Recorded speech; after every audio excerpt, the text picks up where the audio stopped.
Hello बच्चों, इस video में हम क्षितिज भाग 1 का दूसरा पाठ ल्हासा की ओर का दूसरा भाग कर रहे हैं, जो इस प्रकार से है।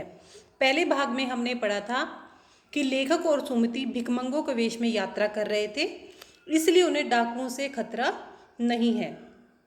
वे जहाँ भी खतरनाक स्थिति देखते हैं, टोपी उतारकर भीख मांगने लगते हैं। अगले दिन उन्हें 16-17 मील की ऊंचाई चढ़कर लंकोर पहुंचना था, इसलिए उन्होंने घोड़े कर लिए। दोपहर के समय वे डांडे पर पहुंचे। डांडा आपको बताया था ऊंचा स्थान होता है। 17-18 हजार फीट की ऊंचाई थी। दाहिनी तरफ हिमालय की हजारों बर्फीली चोटियां थी। भीटे की तरह वाले पहाड़ बिल्कुल नंगे थे, यानी कि उन पर बर्फ नहीं थी और ना ही हरियाली थी। सर्वोच्च स्थान पर डांडे के देवता का स्थान था, जिसे पत्थरों, सींगों तथा रंग बिरंगी झंडियों से सजाया गया था। अब उतराई आ गई, यानी कि पहले तो वो चढ़े, ऊंची चढ़ाई चढ़े, फिर उतराई आ गई। लेखक का घोड़ा बहुत धीमे चल रहा था। लेखक उसे आगे चलने को कहता तो वो और पिछड़ जाता। आगे 2 रास्ते जाते थे। लेखक बाएं रास्ते पर चला गया। 1.5 मील चलने के बाद पता चला कि वह रास्ता भटक गया है। उसे जाना कहीं और था, लेकिन उसने दूसरा रास्ता पकड़ लिया था। वह फिर से वापस आया। शाम के 4-5 बज गए। सुमति उसका इंतजार कर रहा था। वह गुस्से में था। वह मंगोल तो था ही।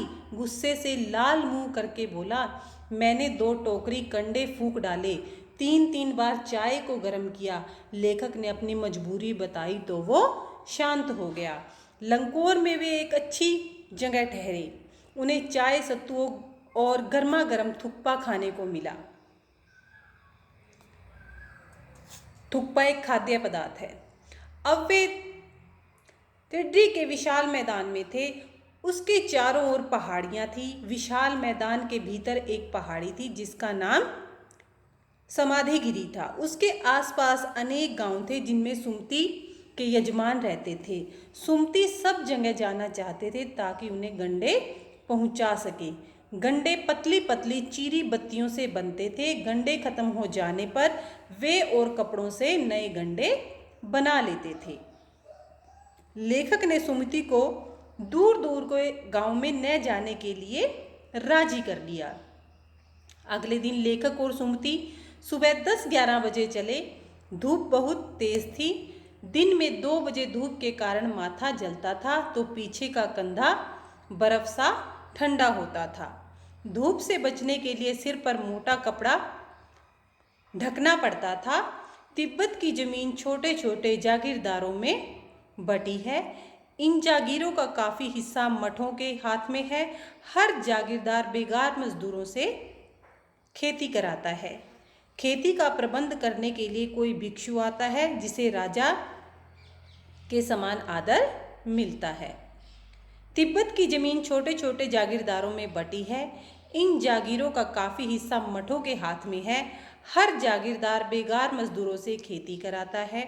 खेती का प्रबंध करने के लिए कोई भिक्षु आता है जिसे राजा के समान आदर मिलता है।